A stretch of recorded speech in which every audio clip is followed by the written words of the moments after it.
दोस्तों नमस्कार। स्वागत है मेरे YouTube चैनल पी के यादव सोशलिस्ट पर। इससे पहले मैंने एक वीडियो डाला है नव दुर्गा पर, और जो नवरात्रि मनाई जाती है इस पर हम लोग एक विशेष चर्चा कर रहे हैं। और पार्ट 1 था, पार्ट 2 में आज डालने जा रहा हूं। आप पूरा वीडियो देखें। चैनल में नए हैं तो चैनल को लाइक एवं सब्सक्राइब जरूर करें और पूरी जानकारी मिलेगी आपको नवरात्रि क्यों मनाया जाता है। इससे पहले थोड़ी सी जानकारी मैंने दी थी, सेकंड पार्ट है। हालांकि इसके बाद एक दशहरा भी इसी पार्ट में शामिल होगा कि दशहरा क्यों मनाया जाता है और महिषासुर को दुर्गा ने क्यों मारा। महिषासुर को यादव कुल में कहा जाता है। कोई कहता है कि महिषासुर बहुत बड़ा भैंसपालक था। तमाम सारी चीज़ें भ्रांतियां हैं, उन भ्रांतियों को दूर करेंगे। आप लोग कमेंट करें और कमेंट के माध्यम से जो सजेशन हो वो बताएं और हम भी उसका जवाब देंगे। और वीडियो में अंत तक बने रहें। तो आपको जानकारी देनी है कि नवदुर्गा का द्वितीय पार्ट ये है, उसमें तो ये बताया गया कि दुर्गा एक आर्यों की बेटी थी, यानी ब्राह्मणों की बेटी थी, और उसने महिषासुर यानी बहुत शक्तिशाली दक्षिण भारत का राजा था और उसको नशा पिला करके, हालांकि दुर्गा बहुत सुंदर थी और सुंदर होने के साथ साथ उसे वैश्या भी कुछ लोगों ने कहा। हालांकि नव दुर्गा की जो मूर्ति बनाई जाती है, मूर्ति में इसका सबसे ज़्यादा अगर कहीं प्रचार प्रसार हुआ तो वो बंगाल में हुआ। और बंगाल में इसकी कई कथाएं हैं। एक कथा तो ये आती है कि दुर्गा वैश्या है और वैश्या के साथ साथ इसने नवरात्रि महिषासुर के साथ बिताई और इस वजह से इसको वैश्या कहा गया। दूसरी कहानी और जो भक्तों की कहानी है वो अलग है, और जो यादवों की कहानी वो अलग है।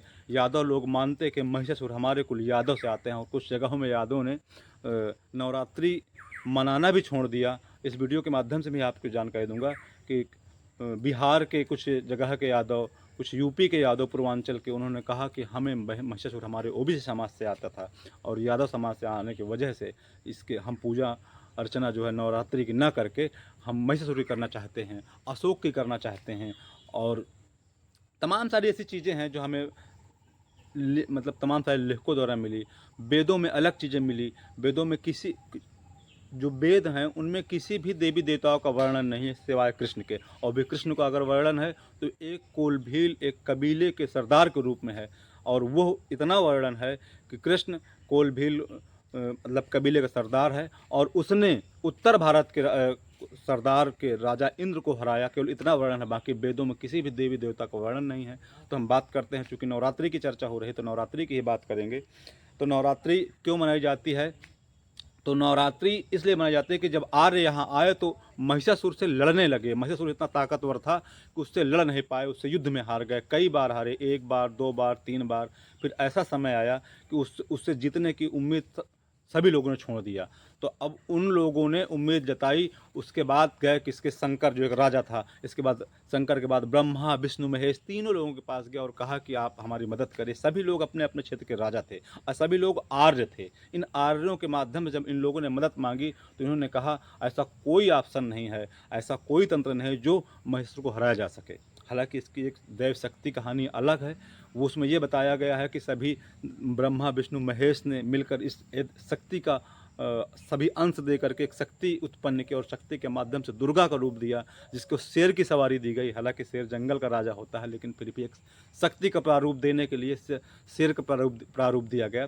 फिर हम बात करते हैं महिषासुर की। तो महिषासुर मूल निवासी था, जिसे हालांकि ब्राह्मणों ने, आर्यों ने, जो बाहर से आए हुए लोग हैं, उन लोगों ने मूल निवासियों को कभी राक्षस, कभी असुर, कभी किन्हीं किन्हीं नामों से पुकारा। हालांकि राक्षस का मतलब रक्षक कहा गया है, असुर का मतलब सहारा। असुर नहीं था, लेकिन लोगों ने, जो बाहर से आए हुए चालाक बुद्धिमान कौम में है, ब्राह्मण, ठाकुर, जनरल फॉरवर्ड के लोगों ने मिल करके ओबीसी और दलित लोगों को ये असुर करार दे दिया गया। तो उनमें उन मूल निवासी में हमारे महिषासुर भी आते थे। तो यह मानना है कि महिषासुर बहुत ताकतवर थे। अभी मैंने बताया कि ब्रह्मा विष्णु महेश ने मिल करके एक रचना की और उस रचना के माध्यम से जिसका नाम दिया गया, सभी लोगों ने तय किया कि इसको हराने के लिए सबसे शक्ति का सबसे बड़ा कारण हो सकता है महिला, और वो भी सुंदर महिला।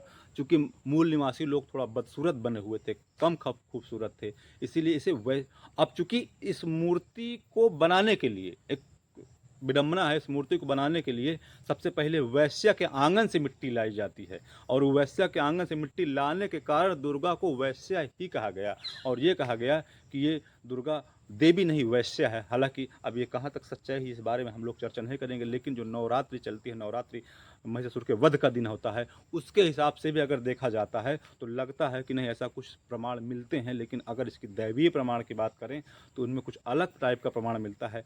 आप लोग खुद सोचें कि उस देवी की बात कर रहे हैं जिसको स्वयं तीनों देवों ने उत्पन्न किया और उसको बाद में एक देव पत्नी बनाते हैं, शक्ति आदि शक्ति को पत्नी बनाते हैं। तो इन चीज़ों से ऐसी भ्रांतियाँ फैली।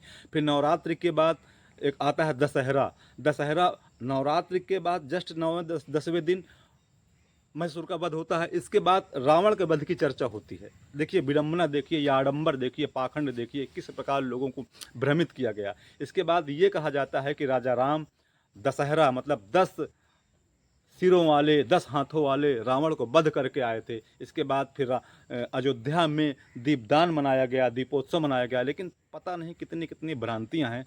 तो हम लोग समझें, जानें, शिक्षित हों और अपने विचार, अपने तर्क दें और अपना विचार करें, जिससे कि कम से कम ये बात समझ में आए कि हमारे पूर्वजों के साथ किस प्रकार आर्यों ने, ब्राह्मणों ने और तमाम सारे ऐसे व्यक्तियों ने जो हमारे पूर्वजों के साथ दम झेला है, उनके साथ घात किया है, उनको तमाम सारी छल द्वेष से उनको जीता है, उनको परेशान किया, उन्हें कभी राक्षस, कभी असुर, कभी तमाम सारी ऐसी चीज़ों से प्रताड़ित किया है।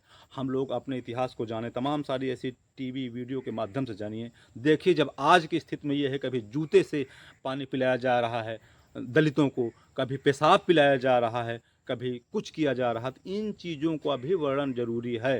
तो मैं अपने वीडियो के माध्यम से कहना चाहता हूँ कि दुर्गा जागरण क्यों मनाया जाता है, दुर्गा नव जागरण क्या है। अब इस फिर आते हैं महिषासुर की बात। तो महिषासुर को वध करने के लिए सभी आर्यों ने मिल करके एक रचना की और उस रचना के माध्यम से ये तय किया कि इसको मारने के लिए सबसे अच्छा कारण हो सकता है स्त्री। और चूंकि स्त्री भोग विलास के माध्यम चुना गया, और भोग के लिए स्त्री चाहिए और विलास के लिए भी स्त्री चाहिए, और उसके लिए या तो नशा होना चाहिए या तो उसके साथ सोने की व्यवस्था होनी चाहिए, तमाम सारी, इस वजह से भी इसको वैसा कहा गया, ऐसा सुना जाता है, ऐसा कहा जाता है। सच्चाई क्या है ये ना तो हम जानते हैं, चूँकि कभी कहते हैं द्वापर की बात है, कभी कहते हैं त्रेता की बात है, कभी कहते हैं कलयुग की बात है। तमाम सारी भ्रांतियों को दिमाग में रखते हुए हम लोग तर्क दें। और तर्क का सबसे अच्छा उदाहरण यह है कि समझें, सोचें। क्या जब से संविधान बना है, क्या उस संविधान के बाद कोई ऐसी रचना हुई है जिससे कि जो मैल से बच्चे पैदा हों, या कभी ऐसी रचना हुई है कि जिसका मानव के गर्दन या मानव के सिर के ऊपर हाथी का सिर लगा दिया जाए, या कभी कभी ऐसी रचना हुई है कि दूसरे को मार के उसकी दधीच, तमाम सारी से रचनाएं मिलती हैं हमें, पुराणों में मिलती हैं। लेकिन ऐसा कुछ नहीं है, क्योंकि सबसे पहले पुरातन में पढ़ने का अधिकार, लिखने का अधिकार किसी एक स्पेशल कौम को प्राप्त था, किसी स्पेशल के लोगों को प्राप्त था। उन्होंने जो लिख दिया वही हम लोगों ने पाया और वही पढ़ा और वही को हम लोग को मानना जारी कर दिया। हालांकि हम लोग तर्क नहीं दे पा रहे हैं, हमें तर्क देना चाहिए, समझना चाहिए क्या सही हो सकता है, क्या सबका डीएनए आदमी का और मानव का और जानवर का एक ही हो सकता है, ब्लड ग्रुप यानी पीएच ग्रुप एक हो सकता है, ऐसा नहीं है, संभव नहीं है। लेकिन फिर भी हम इसको तर्क के माध्यम से दूर करेंगे। आइए मिलकर के तर्क करेंगे। और वीडियो के माध्यम से मैं आपको सूचना बताना चाहता हूं कि हमें सबसे पहली योजना, हमें हमारे पूर्वजों को, पेरियार को, हमारे जगदेव प्रसाद कुशवाहा को, परियार रामास्वामी को, ललय सिंह यादव को, या बिरमा ज्योतिबा फूले को, सावित्रीबाई फूले को, भीमराव अम्बेडकर को पढ़ना होगा। तब जाके हम आगे आने वाली पीढ़ियाँ हमारी सुधरेगी। हमें शिक्षा की ओर ले जाना होगा समाज को, हमारे अपने समाज को तार्किक बनाना होगा, हमारे समाज को साइंटिस्ट बनाना होगा, वैज्ञानिक, डॉक्टर, तमाम सारी ऐसी चीज़ें भरनी होगी। हमें ये महिषासुर और दुर्गा की कहानियों में नहीं फंसना है। हमें ना तो ये महेश, ब्रह्मा विष्णु महेश की कहानियों में फंसना, हमें तार्किक कहानियों में फंसना, हमें वैज्ञानिक बनना है, हमें डॉक्टर बनना है। तो इसी के साथ मैं वीडियो को अंत करता हूँ। जय हिंद, जय भीम, जय भारत, जय मूल्य निवासी।